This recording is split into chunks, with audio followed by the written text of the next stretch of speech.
आपण हे सांगितलं होतं केवायसी करून घ्या, म्हणजे जे काही माहिती तुम्ही सादर केलेली आहे ती आतापर्यंत सत्य मानण्यात आली, आता त्याची कागदपत्र द्या. पण मोठ्या प्रमाणात केवायसी झाली नाही. जवळपास 9 महिने सातत्याने पाठपुरावा केल्यानंतरही ज्यांनी केवायसी केली नाही ते अर्थातच कुठला तरी एखादा निकष पार पाडत नाही म्हणून त्यांनी केवायसी केली नाही. 1,70,00,000 महिला ज्या आहेत या निकष पूर्ण पार करतात, त्यांची केवायसी झालेली आहे, त्यामुळे त्यांना लाडक्या बहिणीचे पैसे मिळतच राहतील. ज्यांनी केवायसी केली नाही त्यांना आता आम्ही पैसे देणार नाही. आणि आजही यांच्यापैकी कोणी जर केवायसी करणार असेल तर आम्ही विंडो ओपन करायला तयार आहोत आणि त्यांना लाभ द्यायला तयार आहोत. आपण स्वतः ऐकले आता मुख्यमंत्री साहेब स्वतः काय सांगत आहे की लाडक्या बहिणींना 3 वेळा केवायसी करण्यासाठी संधी दिलेली होती आणि तरीसुद्धा आता 80 लाख लाडक्या बहिणी अशा आहेत की त्यांची केवायसी राहिलेली आहे आणि त्यातील म्हणजे 60 लाख लाडक्या बहिणींची केवायसी राहिलेली आहे आणि 20 लाख लाडक्या बहिणी अशा आहेत की त्यांचं इतर म्हणजे जसं की सरकारी कर्मचारी म्हणून ते कार्यरत होते किंवा त्यांचं 65 पेक्षा वय जास्त आहे वगैरे वगैरे असे इतर कारणांमुळे 20 लाख लाडक्या बहिणी अपात्र ठरलेल्या आहेत. परंतु 60 लाख लाडक्या बहिणी ज्या आहेत त्या केवायसी करायच्या राहिलेल्या आहेत आणि अशा 60 लाख लाडक्या बहिणींसाठी मुख्यमंत्री श्री देवेंद्र फडणवीस साहेबांनी पुन्हा केवायसी प्रक्रिया सुरू करणार असे ते स्वतः लाईव्ह सांगत आहे. म्हणून मी तुम्हाला आधीच मुख्यमंत्री साहेबांची live audio clip video clip दाखवलेली आहे. लाडक्या बहिणींसाठी पुन्हा आनंदाची बातमी आहे.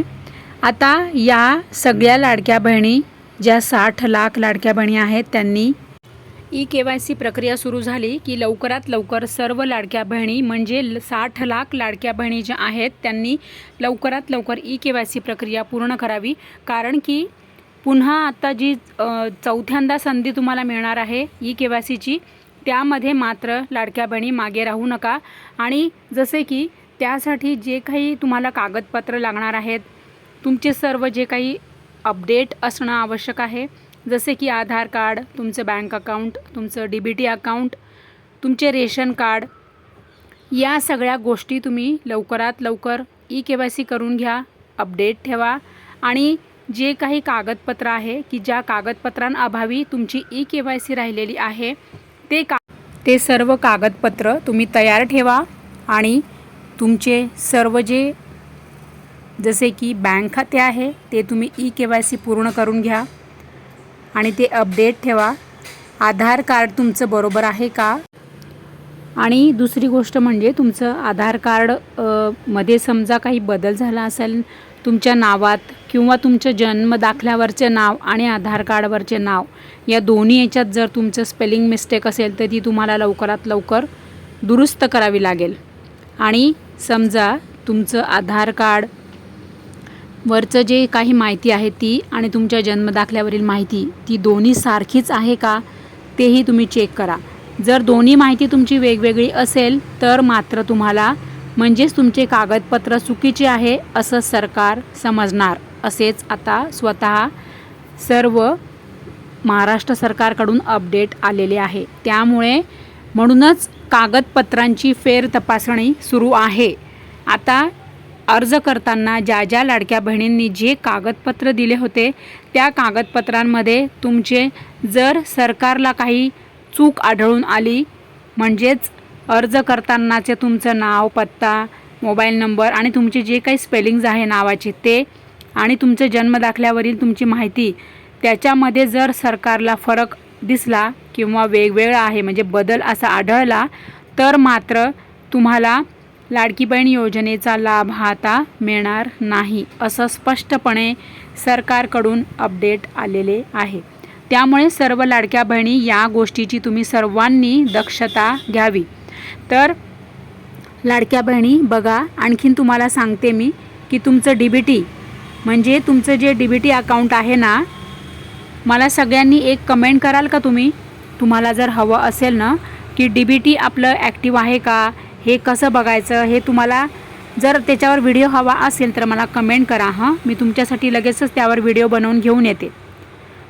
आणि तुमचं रेशन कार्ड KYC केलेलं आहे का, त्यावर पण तुम्हाला व्हिडिओ हवा असेल तर त्यावर पण मी लगेच पुन्हा व्हिडिओ आणते. या सगळ्या गोष्टी तुम्ही तुमच्या चेक करा आणि अपडेट करा, KYC पूर्ण करून घ्या. या कुठल्याही सगळ्या गोष्टींमध्ये पुन्हा तुमच्या याच्यात जर काही चूक राहिली किंवा काही तुमचं काम अपूर्ण राहिलं तरीसुद्धा लाडकी बहीण योजना असू देत किंवा दुसरी कोणतीही सरकारी योजना असू दे, तुम्हाला लाभ मिळणार नाही. त्यामुळे सर्वांनी अत्यंत महत्त्वाचे अपडेट लक्षात घ्या. अशा पद्धतीचे सर्व अपडेट आत्ता हे नवीन आलेले आहे आणि स्वतः मुख्यमंत्री साहेब सांगत आहे. त्यामुळे सर्व लाडक्या बहिणी, तुम्हाला काही प्रश्न आहे का, कमेंट करून ठेवा. तुम्हाला आधार कार्ड कसे अपडेट करावे यावर व्हिडिओ हवा आहे का, कमेंट करा हां. तुमचं बँक खाते KYC बरोबर आहे का, बँक खाते KYC कसे करायचे त्यावर पण व्हिडिओ हवा असेल तर कमेंट करा. तुम्हाला आता यापुढे कोणत्या कोणत्या विषयांवर व्हिडिओ हवा आहे मला कमेंट करा हां ताई. आणि तुमचे आता मार्चपासूनचे जे हप्ते राहिलेले आहेत ते तुम्हाला आले का, कमेंट करा. आता तुम्हाला सर्व हप्ते हवे असेल, तुम्ही जर पात्र लाभार्थी महिला असाल, सर्व निकषांमध्ये जर तुम्ही बसत असाल तर तुम्हाला 100% हप्ते मिळणार आहे. आता पुन्हा KYC प्रक्रिया सुरू झाली की सर्वांनी आठवणीने KYC पूर्ण करून घ्या. KYC करताना तुम्हाला काही प्रश्न आहे का, अडचणी आहेत का, समस्या आहे का किंवा तुम्हाला काही शंका आहे का, मला कमेंट करून ठेवा हां सर्व ताई. बघा, तुम्ही सगळेजणं हा व्हिडिओ सगळ्यांना शेअर करा हां, कारण की यात मुख्यमंत्री साहेब स्वतः लाईव्ह बोलत आहेत. त्याच्यामुळे आणि हेच मी तुम्हाला अपडेट 8 दिवसापासून माझ्या प्रत्येक व्हिडिओत सांगत आहे की जूनमध्ये KYC प्रक्रिया ही सुरू होणार आहे. हे मी तुम्हाला आधीच सांगितलेले होते. परंतु लाडक्या बहिणी, तुम्हाला माहीत आहे का, सर्व सत्य अपडेटचे माहिती व्हिडिओज आपल्या चॅनलवर असतात.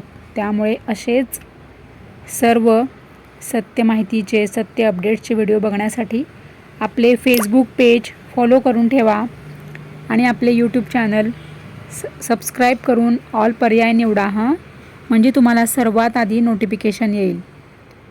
आणि फेसबुक पेज फॉलो करतानासुद्धा तुम्ही ऑल फॉर रील असं प्रत्येक रीलसाठी तुम्ही फॉलो करा, पर्याय निवडा, तरच तुम्हाला प्रत्येक रील माझा आला नवीन की तुम्हाला नोटिफिकेशन येईल. सर्व लाडक्या बहिणी काळजी घ्या, आनंदी राहा आणि लवकर आपली कागदपत्रे तयार करा. आठवणीने हा व्हिडिओ सगळ्यांना शेअर करा हां, त्यांनाही महत्त्वाची माहिती मिळेल, त्यांनाही हे महत्त्वाचे अपडेट कळेल. So thank you very much.